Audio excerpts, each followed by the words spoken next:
तो यहाँ पर ना मेरे लेफ्ट हैंड साइड पे ये सब टॉपिक्स हैं जो हमें पढ़ना है। और इसमें कुछ न्यूमेरिकल्स हैं, कुछ प्रॉब्लम्स हैं और कुछ थियरीज हैं। हम थियरीज एकदम लास्ट में करेंगे। सबसे पहले हम प्रॉब्लम्स, और वो भी ऐसे प्रॉब्लम्स जो बहुत सिंपल है, वैसे वैसे प्रॉब्लम सबसे पहले करेंगे। और इम्पोर्टेंट जो है ऑफ कोर्स वो क्यूएफडी है, हाउस ऑफ क्वालिटी, इसको हम सबसे लास्ट में देखते हैं। तो शुरुआत सबसे पहले करते हैं हम स्टैटिस्टिकल प्रोसेस कंट्रोल। मान लीजिए कि एक मैन्युफैक्चरिंग कंपनी है, जैसे बिस्किट मैन्युफैक्चर करती है, तो उसका एक पर्टिकुलर साइज होगा, लेट्स से 3 सेंटीमीटर। अब वो जो साइज है, उस कंपनी को ये जो 3 सेंटीमीटर है, इसका डाया, इसको वो मेंटेन करना है, राइट। अगर प्लस 3.05 गया या नीचे थोड़ा सा आया, लेट्स से 2.9, तो उतना वो एक्सेप्ट कर लेंगे। मतलब उन्होंने या तो for example plus 0.5 centimetre three से ऊपर, या प्लस 0.5 सेंटीमीटर थ्री से नीचे गया, तो वो एक्सेप्टेबल है। पर उस रेंज के बाहर गया, एक पर्टिकुलर रेंज के बाहर गया ना, जैसे ये मेरा मिडल है, इसको मिडल रेंज बोलते हैं, ये मेरा टॉप टॉप रेंज हो गया, मतलब ये मेरा मैक्सिमम हो गया, ये मेरा मिनिमम हो गया, ये मेरा मिनिमम है, ये मेरा मैक्स है, और ये मेरा जो एक्चुअल डाया है, मतलब जैसे 3 सेंटीमीटर, वो मुझे चाहिए यहाँ। ठीक है, तो 3 सेंटीमीटर मेरा क्या हो गया, टारगेट हो गया। मेरा मैक्सिमम 0.5 सेंटीमीटर ऊपर जा सकता है या नीचे जा सकता है, तो इस यहाँ पे प्लस होगा, यहाँ पे माइनस होगा।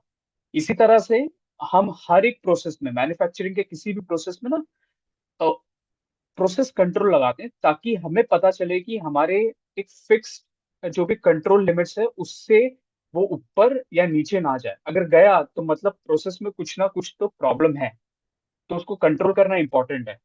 ठीक है, तो लेट्स फर्स्ट स्टार्ट। एक सेकेंड। ठीक है, तो यहाँ पर ना सबसे पहले ये समझते हैं, इस साइड अगर आप देखोगे तो यहाँ पर वेरिएबल्स है। सी वेरिएबल्स एट, यहाँ पर वेरिएबल्स है, यहाँ पर एट्रीब्यूट है। ठीक है, तो अगर आप, हम स्क्रॉल डाउन करते हैं,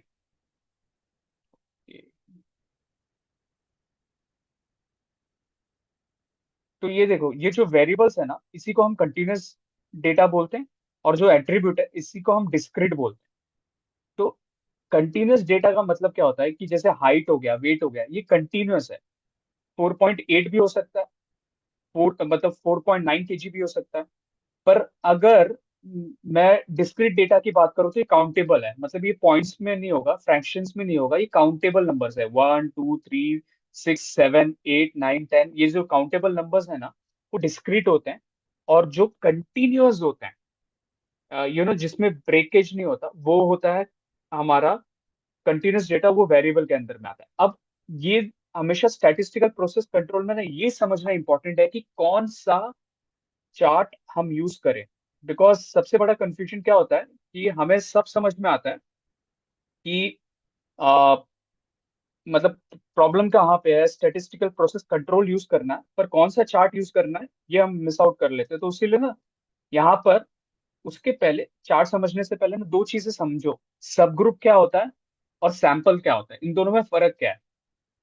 तो सब ग्रुप का मतलब होता है कि लेट्स से आपको अगर 500 कुकीज बनाना है 1 घंटे में, 500 कुकीज आप 1 घंटे में बना रहे हो, और उससे अगर आपने 5 कुकीज निकाला एवरी आवर, तो ये जो 5 निकाला है, इसको हम सब ग्रुप बोलते हैं। और वही सैंपल का मतलब क्या होता है कि जैसे आपने 10,000 कुकीज इन अ डे आप बना रहे हो, उसमें से आपने 20 निकाला, इस 20 को हम सैंपल बोलते हैं। Got the point. मतलब जैसे कोई भी प्रोडक्शन हो रहा है ना, वहां पे बैचेस होता होगा, जैसे एवरी आवर उनके कुछ ना कुछ तो प्रोडक्ट्स मैन्युफैक्चर होते रहते हैं। जैसे 1 घंटे में 500 कुकीज बना, तो दूसरे वापस 1 घंटे में 500 और बनेगा, फिर वैसे ही 500 बनता रहेगा। तो हर एक इंटरवल पे हमने 5 5 कुकीज निकाले, और उसका हमने डायमीटर देखा कि क्या वो रेंज में है कि नहीं है। वैसे ही सैंपल्स का सैंपल्स का क्या होता है, हम पूरा एक एक ही लॉट लेते हैं, मतलब इसमें ऐसा नहीं होता कि एवरी आवर एवरी इंटरवल हम 10,000 कुकीज लिया, उसमें से 20 कुकीज निकाला रैंडमली, और उसको हम सैंपल बोलते हैं। आई होप ये क्लियर हो गया कि सब ग्रुप और सैंपल क्या होता है। तो कंटिन्यूस में हम सब सुमित, ग्रुप देखते हैं। सु, या हाँ हाँ। सुमित, या सब सब ग्रुप में भी 500, जो एक घंटे में 500 कुकीज बना, उसमें से भी पांच निकालते ही है ना चेक करने के लिए, 5 कुकीज हाँ एवरी आवर हाँ। To make sure the process is consistent. और करेक्ट। ये समझो, ये सब ग्रुप मतलब अभी एक घंटे में मैंने 500 बनाया तो उसमें से पांच निकाल के चेक किया, चल ठीक है। अभी सैंपल मतलब एक ही साथ मैंने 10,000 का लॉट बना दिया, ठीक है, 500 ओके 500 के लिए रुका नहीं, एक ही साथ में 10,000 का बना, उसमें से 20 कुकीज निकाल के चेक किया कि बाबा मेरा सही है क्या नहीं। बराबर। Okay okay. तो इसमें ना, इसमें कैसा है, जैसे सैंपल में ना आप क्या कर रहे हो कि सैंपल में एक लॉट से कुछ सैंपल्स निकाल रहे हो। मतलब एक लॉट, ओके। आपके पास बहुत सारा लॉट है, 5,000 लॉट है, उसमें से आज लेट्स से कि मैंने 100 सैंपल टेस्ट करने के लिए निकाला। अ, ये हो गया सैंपल। तो सब ग्रुप क्या होता है, ग्रुपिंग होती है इसके अंदर में। मतलब मैंने इंटरवल के अकॉर्डिंग ग्रुपिंग होती है। जैसे बैच प्रोडक्शन होता है ना, कि एक घंटे में 500 कुकीज बन रहा है, तो दूसरे घंटे में भी 500 बन रहा है, और उसमें से मैंने जैसे अभी 5 निकाला, बाद में 5 निकाला, और उसके बाद में 5 निकाला, देख रहा हूँ कि मेरा प्रोसेस कंसिस्टेंट है कि नहीं एवरी इंटरवल। और सैंपल में मैं रैंडमली बहुत सारा लॉट पड़ा है वहां, मतलब ये सैंपल्स पड़े हैं, उसमें से मैंने कुछ पिक किया। ओके। अ, यहाँ पर अभी इससे क्या होगा, इससे ये पता चलेगा कि मुझे कौन सा चार्ट यूज करना है, राइट, चेक करने के लिए। जैसे सब ग्रुपिंग है ना, तो मैं ये सब वो कंटिन्यूस के अंडर में आता है, और ये सब चार्ट्स यूज करता हूँ। सी हम हमारा एरिया ऑफ इंटरेस्ट सिर्फ यही चार्ट है, एक्स बार आर चार्ट। तो भी और भी चार्ट्स होते हैं, जैसे सैंपल सिर्फ एक सब ग्रुप एक ही है, तो वो बोलते हैं X bar M R, X M R chart. अगर मेरा सब ग्रुप साइज 10 से ज्यादा है तो एक्स बार एस आर एस चार्ट। और अगर ये उनके बीच में है तो एक्स बार आर चार्ट। ठीक है, ये चार्ट्स के नाम है। हम समझते हैं कि मतलब इसको कैसे सॉल्व किया जाता है। अगर डिफेक्ट्स आया, डिस्क्रिप्ट में आते हैं, अगर डिफेक्ट्स, डिफेक्ट्स और डिफेक्टिव्स में फर्क क्या है। डिफेक्ट्स के अंदर में ना, जैसे एग्जांपल कपड़ा है, तो कपड़े में अगर थोड़ा सा ऐसा डिफेक्ट है कि मैं कपड़ा यूज कर सकता हूँ, पहन सकता हूँ, मतलब उसकी यूजिबिलिटी का कोई असर नहीं होगा, उसको रिजेक्ट नहीं किया जा सकता, तो वो डिफेक्ट्स में आता है। जैसे बटन अच्छा नहीं है, उसका क्वालिटी अच्छा नहीं है, या बटन मतलब प्रॉपरली फिट नहीं किया गया है, लूज है थोड़ा, अ, या कपड़े का धागा थोड़ा सा निकला है, तो भी मैं कपड़ा पहन सकता हूँ, वो डिफेक्ट्स होता है। डिफेक्टिव्स मतलब क्या है कि भाई यूज ही नहीं कर सकता मैं। मतलब मतलब अगर लेट्स से शर्ट फटा ही है तो तुम तो पहनोगे भी नहीं, वो डिफेक्टिव्स हो गया। डिफेक्ट का मतलब है कि मल्टीपल डिफेक्ट्स हो सकते हैं किसी प्रोडक्ट में। जैसे आईफोन में तुम्हारा, या लेट्स से फोन में कुछ खराबी आ गई है बट फोन चल रहा है, वो डिफेक्ट हो गया। बट डिफेक्टिव्स मतलब फोन चल ही नहीं रहा है, खराब हो गया, बंद है, तो डिफेक्टिव्स में आता है। ठीक है, ये तो होता है।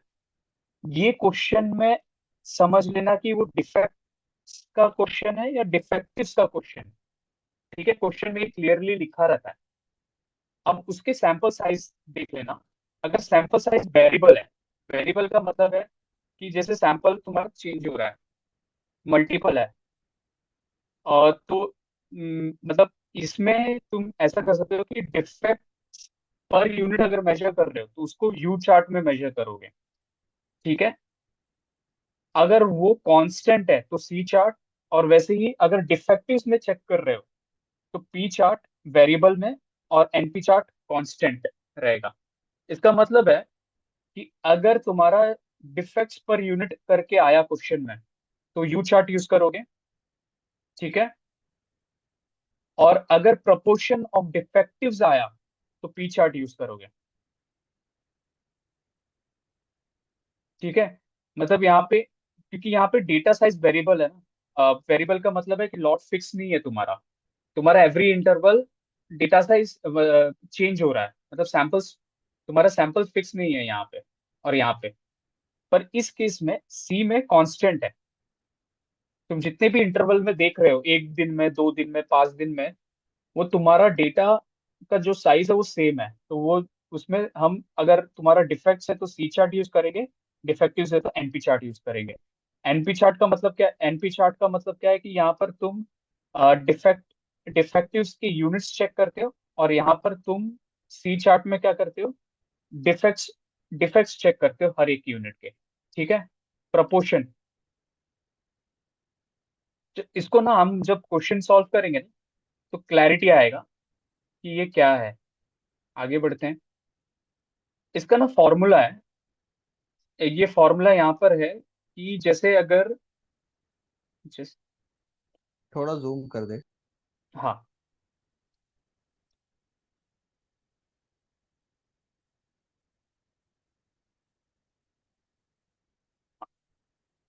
थोड़ा ब्लर है। X bar and R chart. ठीक है। हमने क्या समझा था कि एक्स बार और आर चार्ट कब यूज करते हैं? मैंने यहाँ पे इसको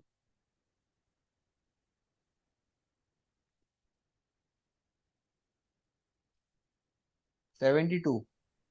72 ना। हाँ, तो ये हमेशा पता रहेगा रेफरेंस के लिए। देखो, एक्स बार चार्ट और आर चार्ट तब यूज करते हैं जब हमारा सैंपल का ग्रुप साइज दो ग्रेटर देन मतलब 2 या 9 या उसके बीच में होता है। अब यहाँ पर जो एक्स बार चार्ट है ना, ये क्या बताता है? ये एक्स बार का मतलब क्या है कि एवरेज। इसका फॉर्मूला याद रख लेना। इसमें जो अपर कंट्रोल लिमिट है ना, उसका फॉर्मूला है ये एक्स बार प्लस A2 × R बार। और लोअर कंट्रोल का फॉर्मूला है एक्स बार माइनस A2 × R बार। ठीक है? इसमें एक्स बार का क्या है? एक्स बार का मतलब है कि average of the sub group mean. Are बार का मतलब क्या है? कि average of the sub group range. और A2 का क्या है? A2 का मतलब एक कांस्टेंट है जो हम एक टेबल से निकालेंगे। समझते हैं कि लेट्स से तुमने एक रीडिंग ले लिया। अभी कुकीज का ही एग्जांपल लेता हूँ। रीडिंग्स ले लिया तुमने। फर्स्ट में आया कि इसका डायमीटर 2 आ रहा है, मतलब तुम्हारा टारगेट 3 है, 2 आ रहा है। सेकंड में आ रहा है लेट्स से 3। थर्ड में आ रहा है 2.6। तो ये सब आ गया, राइट? ये सब तुमने रीडिंग्स ले लिया। एक्स बार का मतलब क्या है कि इनका एवरेज। ठीक है? इसका एवरेज क्या है मेरा? वो तुम्हारा एक्स बार हो गया। आर का मतलब क्या है कि ये मैंने सब ग्रुप 1 है। ऐसे और भी सब ग्रुप होंगे। जैसे मैंने सेकेंड इंटरवल में लिया रीडिंग, तो यहाँ पर आया लेट्स से 3। यहाँ पर आया लेट्स से 3.6। यहाँ पर आया 2.9। ठीक है? ये सेकेंड रीडिंग है मेरा। और यहाँ पर जब मैं टोटल करूंगा तो मेरा कुछ एवरेज आएगा। ठीक है? अब इन दोनों का जब मैं 3 - 2 करूंगा ना, तो ये आता है रेंज। ठीक है? यहाँ पर 3 - 2 1, ऐसे ऐसे यहाँ पर भी कुछ आएगा वैल्यू, और यहाँ पर भी कुछ वैल्यू आएगा। और जब इसका मैं एवरेज लेता हूँ तो उसको वो रेंज आता है टोटल यहाँ पे। ठीक है? ये आर बार हो गया। और A2 एक कांस्टेंट होता है। तो सम्स में अगर आपको क्वेश्चन में सब ग्रुप दिया हो, डेटा कंटिन्यूअस हो, तो समझ लेना कि इस फॉर्मूला से आपको सॉल्व करना है। और मतलब अगर डेटा और सब ग्रुप का साइज 2 और 9 उसके बीच में हो, तो आपको ये मेथड से सॉल्व करना है प्रॉब्लम। जब हम सॉल्व करेंगे अभी, इसी के बाद इमीडिएटली प्रॉब्लम सॉल्व करेंगे, तो क्लैरिटी आ जाएगा कि क्या है आखिर। अब आते हैं नीचे। आर बार मतलब sorry, R chart. R chart में क्या होता है कि ये रेंज जो मैंने ऊपर बताया था कि रेंज कैसे लेते हैं, उसी का जो अपर टॉप यूसीएल। यूसीएल का मतलब समझ लो कि ये ये यूसीएल होता है। ये तुम्हारा टारगेट हो गया जो भी है, और ये तुम्हारा एलसीएल हो गया। ठीक है? Lower control limit, upper control limit, और ये तुम्हारा कंट्रोल लिमिट है मिडल में। मतलब कुकीज मेरा 3 सेंटीमीटर का यहाँ पे होना चाहिए था, यहाँ पे 0.5 ऊपर और बढ़ा, यानी कि 3 पॉइंट या 3.5 ले लो इसका, 2.95। ठीक है, तो इस रेंज में होना चाहिए। तो एक्चुअल में हम जब हम रीडिंग लेंगे ना, हमारा हमने सैंपल्स लिया, हमारा प्रोडक्शन चल रहा है, उस बीच में सैंपल्स लिया और चेक किया कि क्या रीडिंग इसके बीच में आ रहा है या इसको क्रॉस कर रहा है। अगर क्रॉस कर रहा है इसको रीडिंग, ऊपर या फिर नीचे भी क्रॉस कर रहा है ना, तो इसका मतलब है कि मेरे प्रोसेस में कोई कंट्रोल नहीं है।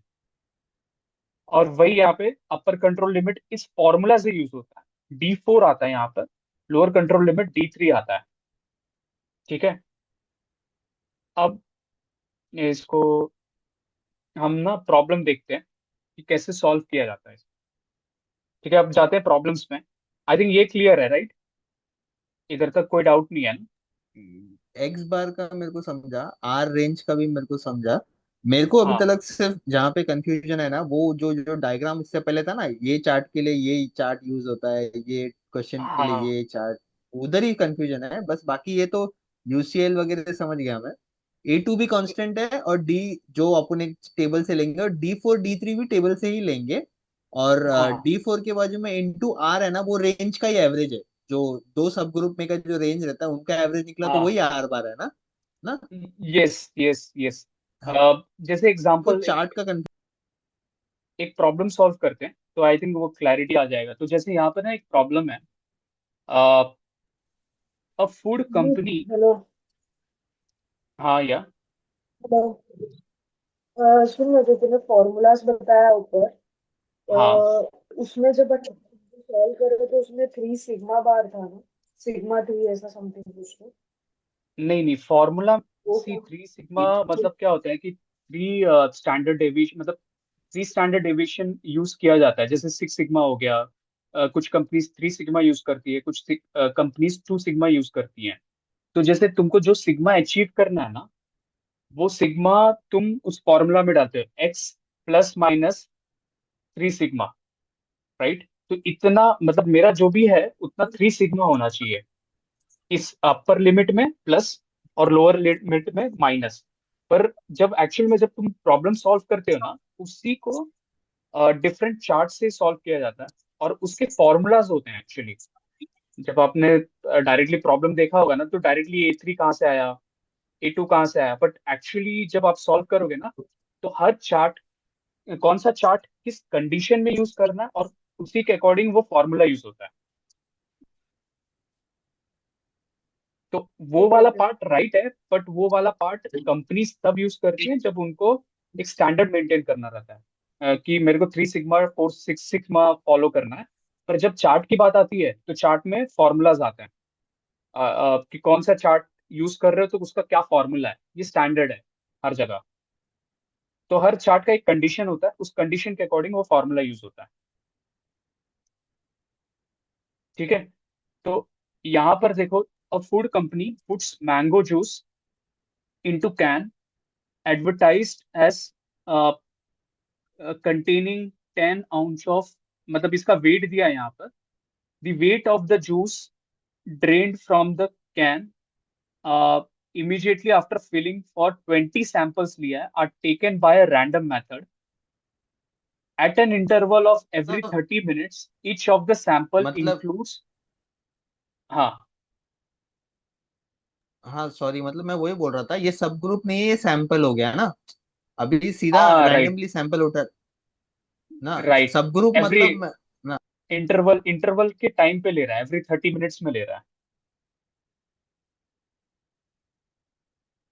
ये तो सैंपल हो गया ना, ये सब ग्रुप हो गया। है। सब ग्रुप है, मतलब तुम क्या कर रहे हो, ग्रुपिंग कर रहे हो ना। एवरी थर्टी अच्छा मिनट्स में तुम ग्रुपिंग कर रहे हो यहाँ पे। पहला ग्रुप ले लिया, दूसरा ग्रुप ले लिया, तीसरा ग्रुप ले लिया, चौथा ग्रुप है, राइट? अच्छा, ठीक है ठीक है। तो ऐसे सब ठीक ग्रुपिंग ठीक कर है। दिया। अब मतलब इसका कहने का मतलब ये है कि एक मैंगो जूस आ, वाली कंपनी है, जिसने एक रैंडमली ना एक 30 मिनट्स में कुछ सैंपल्स पिक किए हैं।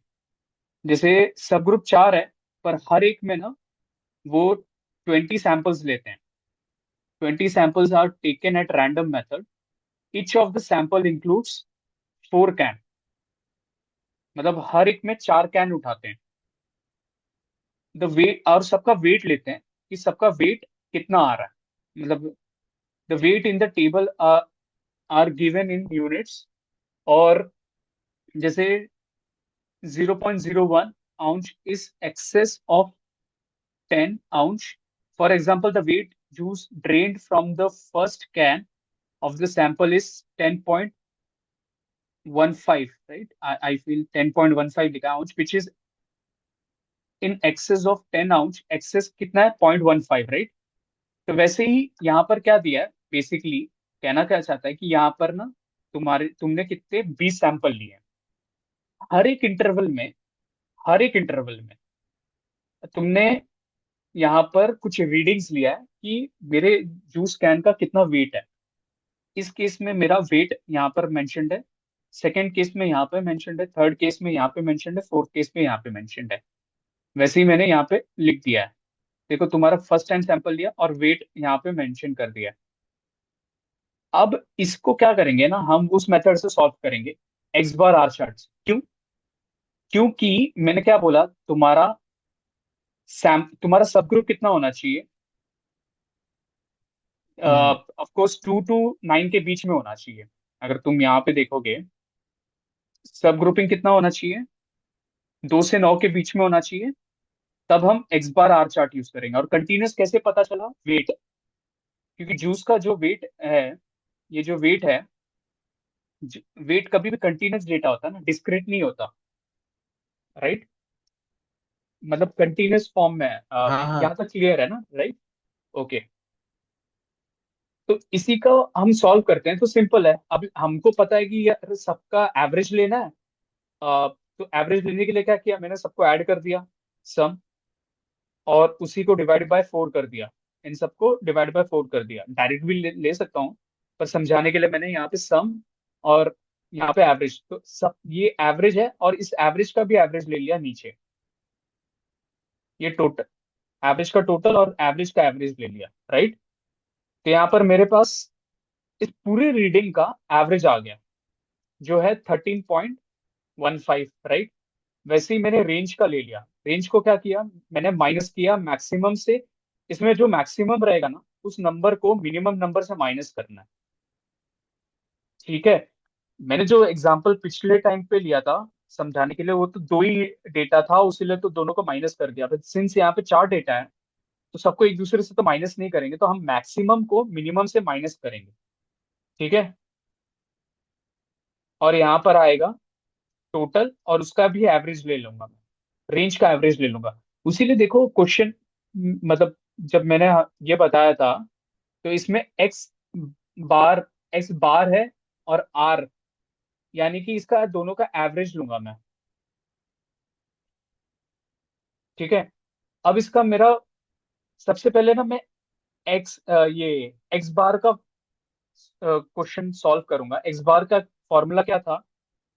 एक्स बार प्लस A2 into R बार। और लोअर कंट्रोल लिमिट में क्या था? एक्स बार माइनस A2 into R बार, करेक्ट? तो कंट्रोल लिमिट मेरा क्या है? कंट्रोल लिमिट मेरा एवरेज है 13.15। अब यहाँ पे मैंने बताता हूँ,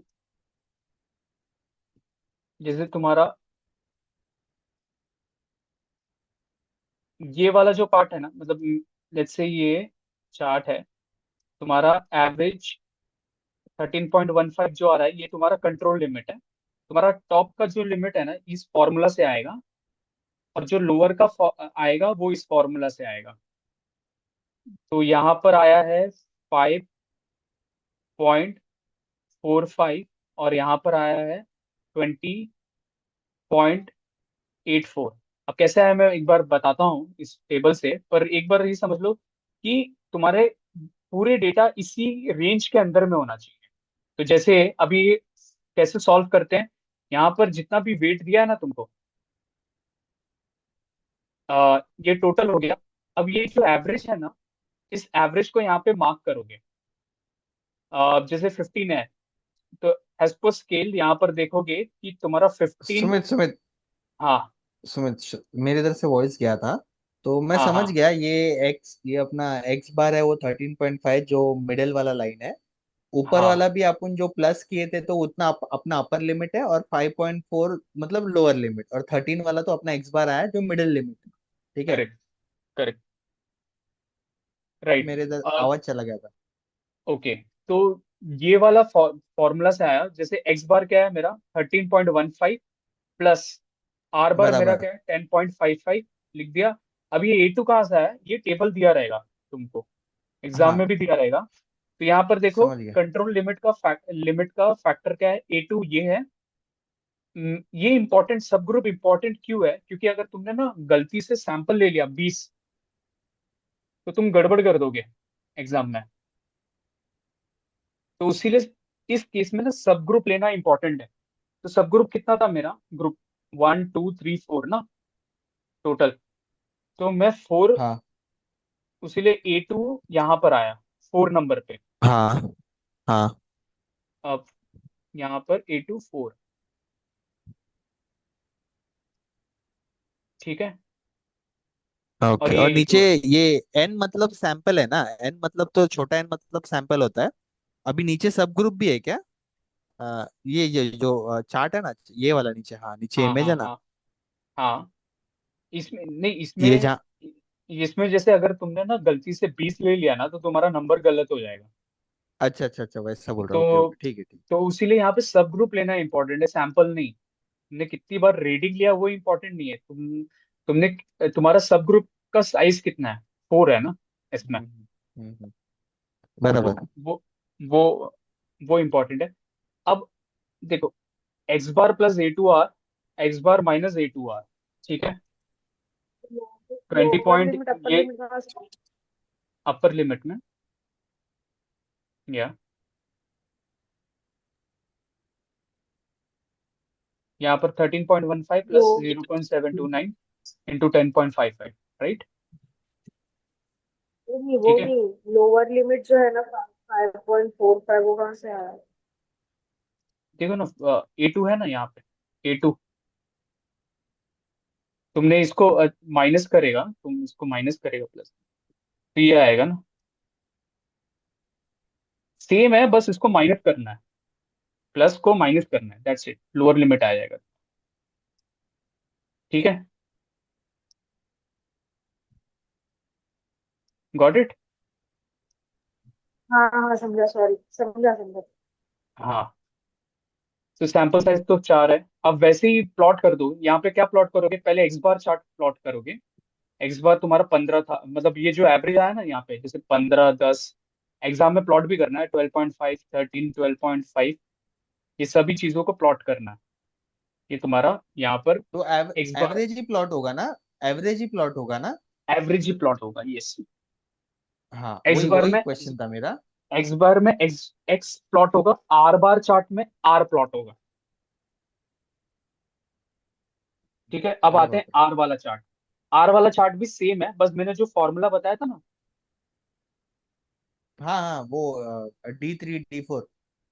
हाँ, राइट। तो सबसे पहले ऊपर के लिए D4 आता है, नीचे के लिए D3 आता है, मतलब लोअर से D3 में ये स्टार्ट हटा करो। देना, ये ब्लू हाँ क्या हाँ है वहाँ। तुम्हें दिए ना, एक्सेल शीट भेज देना आफ्टर ये। हाँ हाँ हाँ, तो D4 D3, ठीक है, तो x twenty bar, four x बार माइ प्लस 3 सिग्मा, ये क्या है रे? नहीं नहीं, वो ये इग्नोर कर दो। हाँ वही, तो वो डायरेक्ट तूने डाला है, समझा मैं। ये डी रहन दे, डी नहीं थ्री तो फिर वो ऋषि बोलेगी निकाल के दिया एक्सेल, उसके लिए रख दे। D3R D4R, आर बार। हाँ आर बार है। तो आर बार तो तुम्हारा यहाँ से आया, ये 10.55, हाँ और इस चार्ट से तुम्हारा मिल जाएगा D4 और D3। हाँ। ठीक है, D4 D3,